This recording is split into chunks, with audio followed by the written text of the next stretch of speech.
Hey guys, this is HISENSE Soundbar HS218.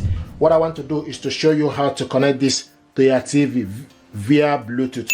So I'm going to disconnect the soundbar and remove the HDMI cable.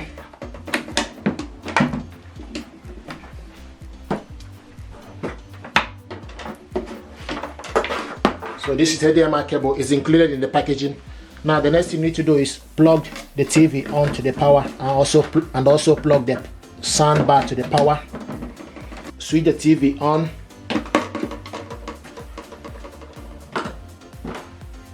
And the TV is on. Now the next thing you need to do, switch the soundbar on and you see hello, showing us hello here. Then select BT and it's showing us no BT. Then the next thing you need to do is go to your TV settings, use the gear button to select the TV settings, scroll down to the sound, select on the TV speaker, scroll to the side and go to Bluetooth, select Bluetooth device list and it will start to search for available Bluetooth. It's now searching for available Bluetooth device.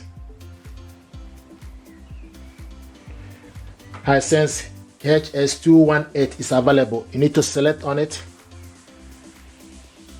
Paired. And it's paired. So this is the audio. And when it's in Bluetooth, you can control the volume using the soundbar and TV remote. How are you doing? I hope you are doing well. Welcome to the channel. I want to show you what you got. This is bass. We got this printer. This is HP DeskJet 2820E. This printer is multifunctional printer. It's multitask, 3-in-1, in the sense you can copy, scan and print from this gear. This printer got 3 months of instant ink ready. You keep it simple, everyday printing and easy to set up. It's reliable connectivity Wi-Fi setup. You can also use USB connection. Quality that you can rely on is using ink cartridges. So this is the audio, guys. Thank you very much indeed. This is how to hook this up to your TV via Bluetooth. Thank you and stay blessed. And in terms of